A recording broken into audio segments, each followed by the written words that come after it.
Just imagine कि 2018 में जब स्त्री 1 25 करोड़ के बजट के साथ रिलीज हुई थी तो किसी ने भी ये बात एक्सपेक्ट नहीं की थी कि ये फिल्म इंडिया का सबसे बड़ा सिनेमैटिक यूनिवर्स बना देगी। दैट्स राइट, मैडॉक का हॉरर कॉमेडी यूनिवर्स इस वक्त इंडिया का सबसे बड़ा सिनेमैटिक यूनिवर्स बन चुका है और उसका रीजन ये है कि आने वाले 4 सालों में इस यूनिवर्स की जितनी भी फिल्में आने वाली है उसको प्रोड्यूसर्स ने ऑलरेडी अनाउंस कर दिया है। जहां मैं क्लियरली स्टेट कर दूं कि 2025 से लेकर 2028 तक इस यूनिवर्स की 8 फिल्में रिलीज होंगी, जिसकी शुरुआत होगी इस दिवाली पे फिल्म थामा से। इस फिल्म में हमको आयुष्मान खुराना, रश्मिका मंदाना और परेश रावल दिखने वाले हैं, जहां साथ ही ये बताया जा रहा है कि इस फिल्म में नवाजुद्दीन सिद्दीकी भी होंगे जो कि फिल्म में एंटागनिस्ट का रोल प्ले करेंगे। प्लस क्योंकि ये फिल्म वैम्पायर के कॉन्सेप्ट को एक्सप्लोर करेगी तो इस वजह से ऐसा कहा जा रहा है कि इस फिल्म में आयुष्मान खुराना और नवाजुद्दीन सिद्दीकी दोनों ही वैम्पायर्स का रोल प्ले करेंगे। प्लस इस फिल्म में वरुण धवन का भी कैमियो देखने को मिल सकता है, क्योंकि अगर आपको स्त्री 2 का पोस्ट क्रेडिट सीन याद हो तो उसमें भेड़िया का जो कैरेक्टर है वो वैम्पायर के पास ही जा रहा होता है, विच बेसिकली मींस कि वैम्पायर और भेड़िया की लड़ाई की जो शुरुआत है वो इसी थामा फिल्म से होगी। जिसके बाद इसी साल न्यू ईयर ईव पे यानी 31 दिसंबर को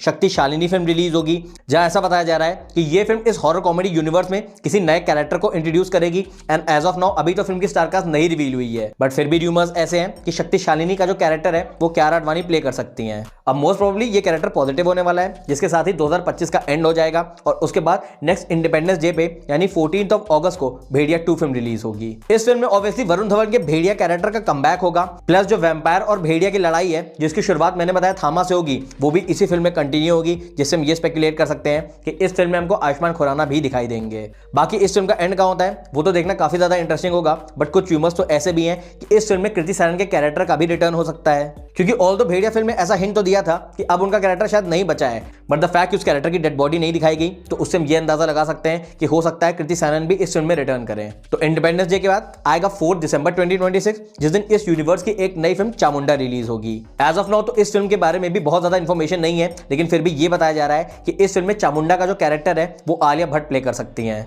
रिपोर्ट्स ऐसी हैं कि उनका कैरेक्टर भी इस यूनिवर्स में पॉजिटिव होने वाला है। साथ ही इस फिल्म में हमको अक्षय कुमार भी देखने को मिलेंगे, जिनको आपने इससे पहले स्त्री 2 में देखा था। There is a strong possibility कि इस फिल्म में अक्षय कुमार के कैरेक्टर की बैक स्टोरी को एक्सप्लोर किया जाए, जहां हमको ये पता चले कि वो कैरेक्टर एक्चुअली में कौन था। अब इसके बाद ईयर 2026 भी खत्म हो जाएगा और फिर हम जंप करेंगे 2027 में, जब 13 अगस्त को स्त्री 3 फिल्म रिलीज होगी। अब इस फिल्म में जो ओजी गैंग है विक्की, जना और बिट्टू वो तीनों ही रिटर्न करेंगे अलॉन्ग विद श्रद्धा कपूर, और स्त्री 2 की ही सक्सेस को रेप्लिकेट करने के लिए इस फिल्म को भी इंडिपेंडेंस डे पे ही रिलीज किया जा रहा है। जब बताने की जरूरत नहीं है कि इस फिल्म का जो स्केल है वो स्त्री 2 से काफी हाई होगा और ये बॉक्स ऑफिस के पुराने सारे रिकॉर्ड भी तोड़ देगी। जिसके बाद 24 दिसंबर 2027 को यानी क्रिसमस के मौके पे आएगा मुंजिया का सीक्वल, जिसका नाम होने वाला है महामुंजिया। अब इस फिल्म में हम ऑब्वियसली उस छोटे मुंजिया के कैरेक्टर की कहानी को आगे बढ़ते हुए देखेंगे, और अगर आपने नोटिस किया हो तो उसका कैरेक्टर थोड़ा बहुत एविल है, जिससे हम ये एक्सपेक्ट कर सकते हैं कि इस फिल्म के एंड होने तक वो पॉसिबली अक्षय कुमार और नवाजुद्दीन सिद्दीकी के कैरेक्टर को ज्वाइन कर ले जो कि वैम्पायर था। जिसके बाद ईयर 2027 भी एंड हो जाएगा